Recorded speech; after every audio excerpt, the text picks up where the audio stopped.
પીપળા ગામના સર્વે કોળી સમાજના ભાઈઓ બહેનો અને યુવાનોને ચિરાગ ઝાલાના જય કોળી સમાજ.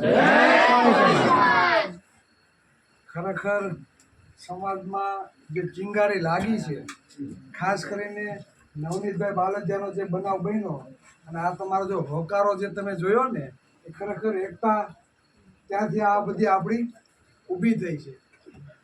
હવે ખાસ જે મહત્વની વાત જે કહેવાની છે એ છે કે દરેક ગામમાં જાય, કોઈ બી તાલુકામાં કે કોઈ બી જિલ્લામાં તમે જાઓ ને તો કોળી સમાજ હંમેશા પીડાતા હોય છે અને પીડાતા હોય છે.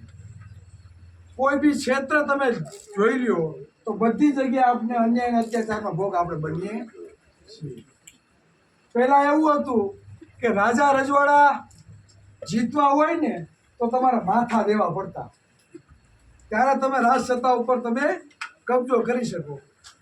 દેશ આઝાદ થયો, દેશનું બંધારણ અમલમાં આવ્યું, ત્યાર પછી લોકશાહી આવી અને લોકશાહીમાં જેના સૌથી વધારે મત એનો રાજા. તો સૌથી વધારે ગુજરાતમાં સૌથી વધારે મત કોના છે? કોળીના છે. બરાબર, ખાલી મત જ છે, પણ મતનો યોગ્ય ઉપયોગ ક્યાં કરવો એ આપણને ખબર નથી. બંધારણ એવું કે જેની જેટલી વસ્તી એટલો એનો બધી જગ્યાએ અધિકાર હોવો જોઈએ. બંધારણનો અનુચ્છેદ 14 થી અનુચ્છેદ 18 સુધી સમાનતા આપેલી છે અને આ દેશ બંધારણથી ચાલે છે અને આ દેશ માટે બંધારણ સર્વોપરી છે. પણ આપણે બંધારણના બની પણ ખબર નથી. બંધારણ અનુચ્છેદ 15 એવું કે કોઈ જાતિ, સમુદાય, ધર્મ કે કોઈ વ્યક્તિના લિંગને આધારે પણ આપણે એને અન્યાય કરી શકીએ નહીં. દરેકને સમાન દરજ્જો મળવો જોઈએ. આર્ટિકલ 16 એવું કે જે પણ નોકરી હોય એમાં પણ દરેકને સમાન તક મળવી જોઈએ. આ હું નથી કહેતો, આ કોણ કહે છે? બંધારણ. તો બંધારણમાં જે સમાનતા, સમાન અવસરની વાત કરવામાં આવી છે, તો આજે સમાનતા જેવું કઈ રહ્યું નથી.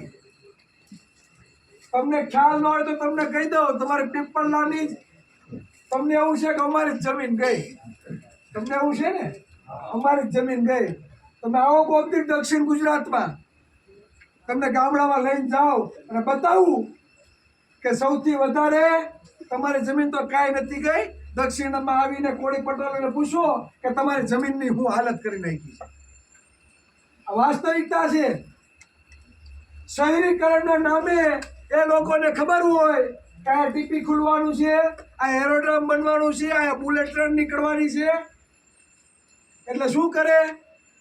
મફતના ભાવે જમીનો લેવા માંડે. એને ખબર પડીએ કે 5 વર્ષ પહેલા આયા પછી આ વિકાસ થવાનો છે. તમારી જમીનો ઉદ્યોગપતિઓ લેવા માંડે, પણ 3 વર્ષ પછી તમને ખબર પડે કે આ જમીનના તો 10 ગણા ભાવ થઈ ગયા. ત્યાં તો તમારે પૈસા આવ્યા હોય, વપરાઈ ગયા હોય, બરાબર. અને ઘીમાં ઓલું શું કહેવાય, ઘીના ઠામમાં ઘી ભરી ગયું એવું થયું.